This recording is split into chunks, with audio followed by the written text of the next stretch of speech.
Hi guys, welcome back to the channel. So, another EV charger.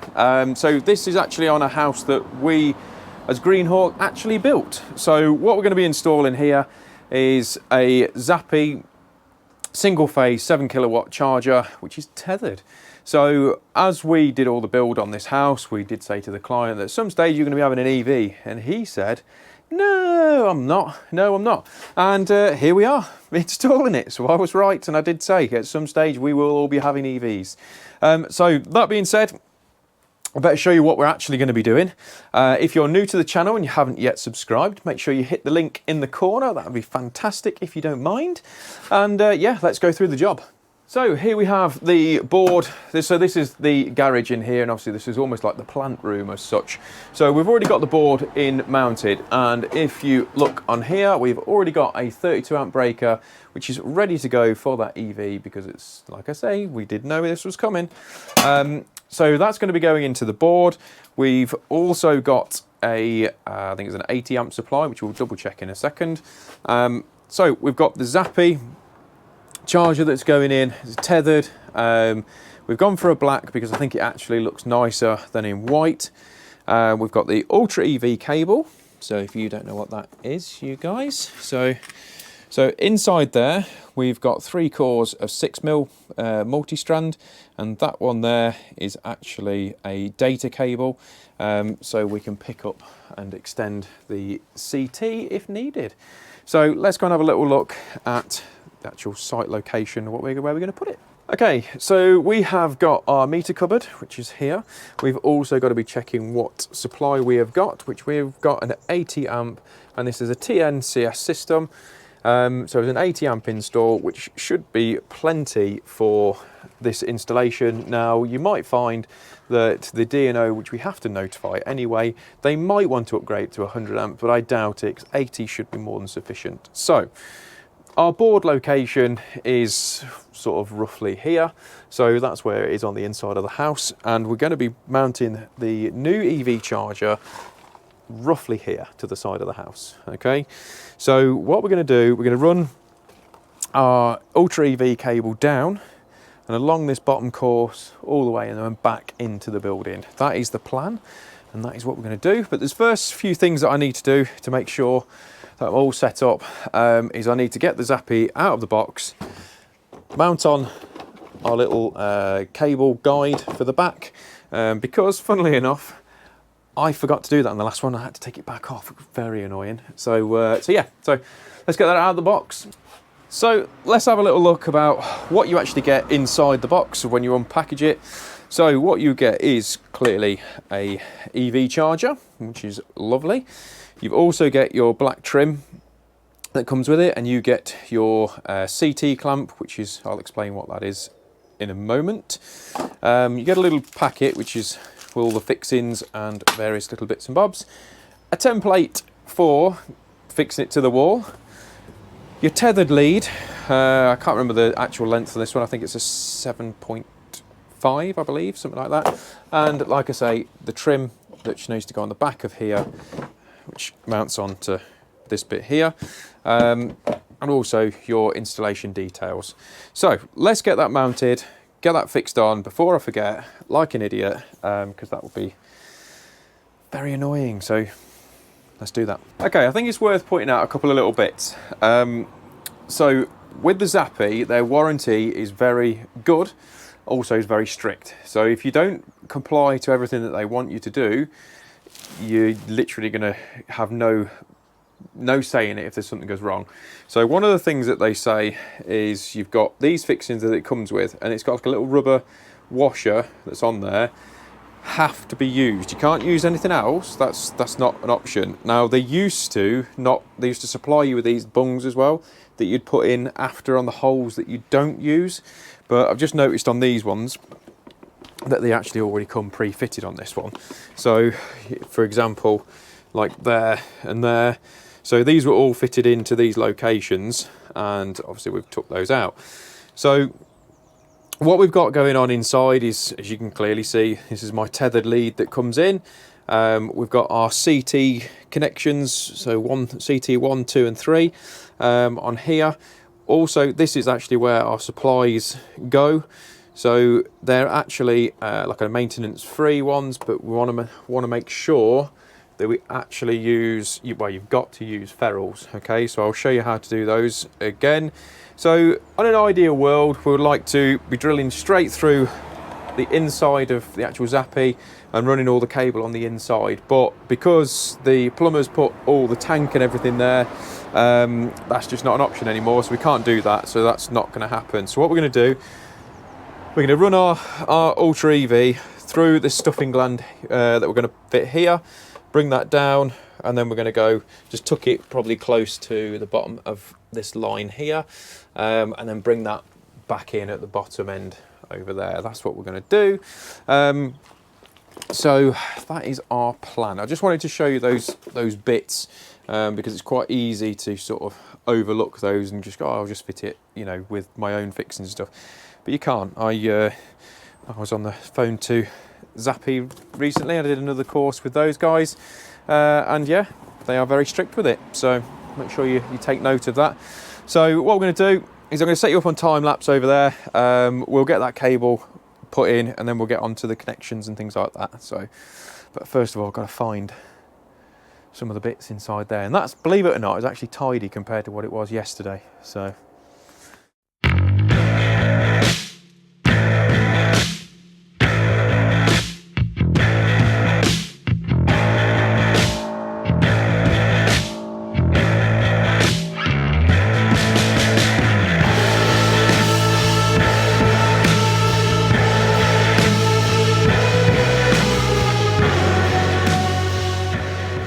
Okay, so we've now, as you've seen, got the cable ran and then brought through at the bottom there. So we've used our laser level to get it up, so it's all going to be in line for one of the grommets. So I'm just going to show you this as well quickly. So the bootlace ferrules, if you don't know what they are, that is basically what they are. So you crush them onto the terminals. So let's go and have a quick look inside the zappy. So what I always do is tend to just do a bit of a loop, because later on in line, if they decide that they don't want a zappy and something else wants to, you know, be installed and the rest of it, you've got a little bit of slack there. I always leave the additional cores inside for all the cables, because if you wanted a wired in version, you can easily adapt that and get that sorted. But because the ground is filthy, it's a little tip for you: put your actual lead inside the a rubble sack, because then that way, once you've, you know, done and dusted, you can wrap it all back up when you haven't got it covered all in mud, and it's another job that you've got to do, isn't it? Like, clean it all off. So what I'm going to do now, I was going to go and inform the customer I need to turn the power off for a little while, just while I get that cable back inside that consumer unit. So hopefully, like I say, it's becoming a bit more of a problem nowadays, because so many customers are working from home, and so it is a bit of an inconvenience. So I'll try and get this bit done as fast as I possibly can do, within reason. But obviously, I don't want to take any chances. I don't want my hands in there working, because let's face it, who wants to work live?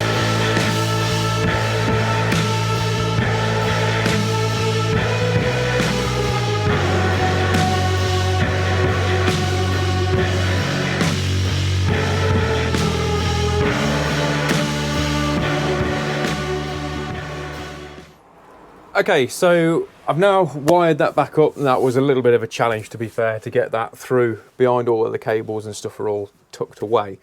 So I've done all my dead tests, and as expected, my R1 plus R2 is 0.2 ohms, so 0.20 is what I put down, and my insulation resistance, again, is 999. Oh, greater than 999. So I've obviously got to do my RCD testing, which I will do shortly. But one of the things I wanted to talk to you about was actually the CT clamp. So getting the CT clamp on is a little bit of a challenge, but we've got it in there, and there's an arrow basically on the CT clamp. Now, there is a right way and a wrong way of having the arrow. So the arrow has to go for the flow direction to your consumer unit, okay? So obviously, so my flow of electricity coming into the house is that way, hence the reason why the arrow needs to come down onto there. So I've managed to get the clamp inside here. Now, if this had multiple distribution boards, then what I would have to do is actually put that inside the meter cupboard. And so you've got, imagine you've got a Henley block and somebody split the tails. It has to go before the split, okay, because it needs to measure the whole installation, not just the board that you're working on.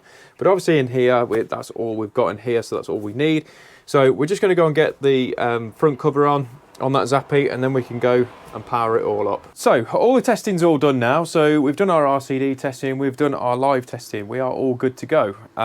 So all that end's all sorted. So we've now got to go through all the setup procedure on the actual zappy itself.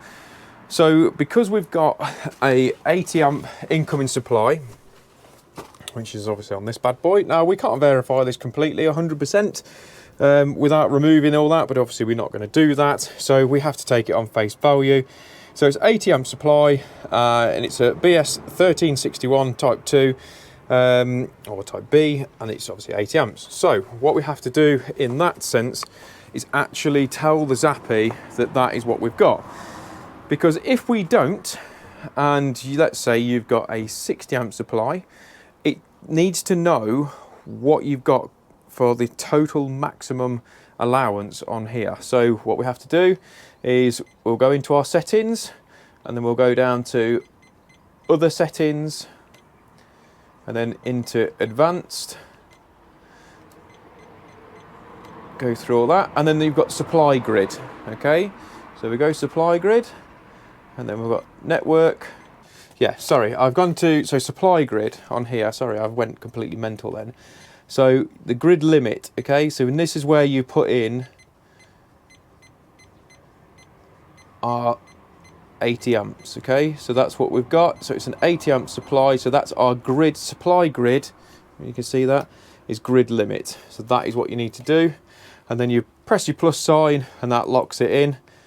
And then you can come back out of that, and that is all set up for your grid limit. Now obviously there's other things that you need to go through, so it's always pre-programmed in as the Eco Plus, I think it is.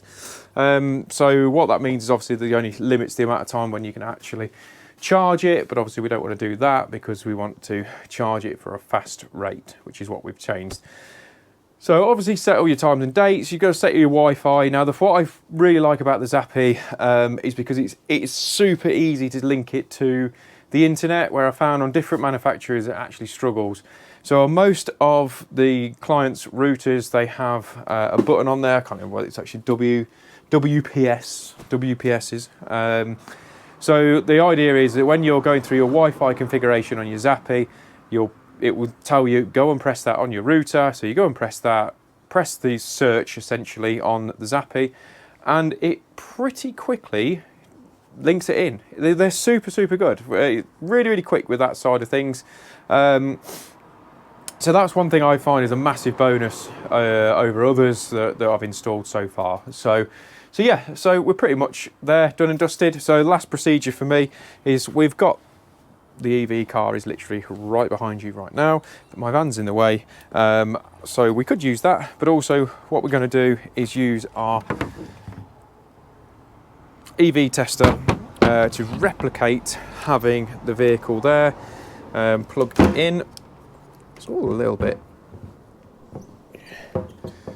messy here, isn't it? So what we're going to do is we're going to do that together.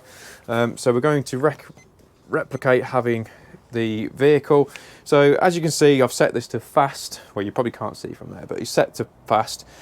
So you've got your grid supply over here, and it's showing you what the overall house is using right now.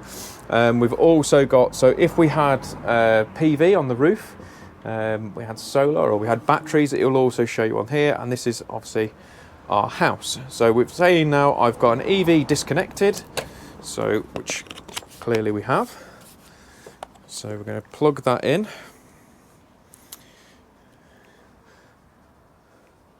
So it's now calling. So what we have on here is a random startup. Okay, so what it's now got 287 seconds, and it will charge after that point. It won't charge beforehand unless you go, do you know what, I can't be bothered to wait, it's driving me mad, I've got to go, I need my EV fix right now. So you can press your plus, and it's waiting for the EV. Okay, so 26 seconds then as a countdown.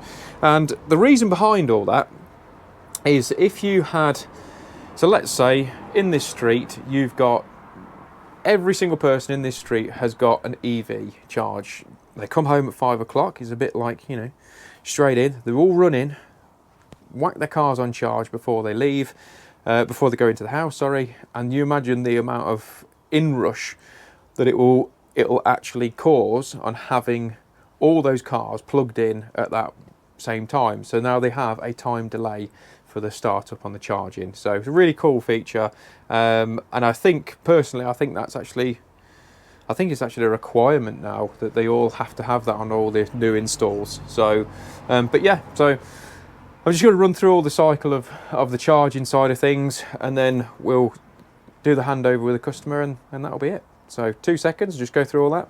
Okay, so I've now set on here on my charger that I've got it to C, which is charging no fan for the car. So this is my car. It's a very nice car, isn't it? It's jazzy. I like this. And it's now changed the colour symbol on here. It's now come up saying, yeah, I'm charging. Obviously, I've got nothing going through it, but it's switching over to say, look, hey, I'm charging your car, mate. Also, what it also does is checks the RCD is functioning. So yeah, so that's pretty much the size of it once we've gone through there. So now I'm going to turn it off, and it's going to go, oh, EV disconnected, symbols changed, and there we are. We can unplug it, plug it back in nice and neat, and another job done. So I'm going to go and grab the customer, set him all up, do the handover, and then I'll get back in the van and get out of here. Okay, so another job done, handover done for the customer. Surprisingly enough, he's happy with the job. Crazy. So another zappy installed. What I've tried to do is trying to keep it as minimal, you know, on show as possible. So it's tucked away on the side of the house. So we've kept the cable all the way down, clipped nice and long, and then straight through inside to the garage. Trying to keep it all nice and neat. So we brought that along straight inside, down through here, back up into the board, straight into the RCBO, which is there. So just on another side, just in case you weren't aware, that if these are all miniature RCBOs that are all fitted in there, so they're like the smaller versions. So the reason why you have to use one of those over a standard height is because they're a double pole RCBO. Okay, so that means, which is a requirement for all EVs, is that you've got, it switches the neutral and the live. So if you check in the regs, it says all live conductors. So that is why it has to be a double pole. So just in case you didn't know that. So I hope you've enjoyed this video, and I hope it's been helpful for someone. And if it has, brilliant, leave your comments below. And yeah, thank you very much for watching. Thanks for the support for the channel as usual. And yeah, see you next time. Take care.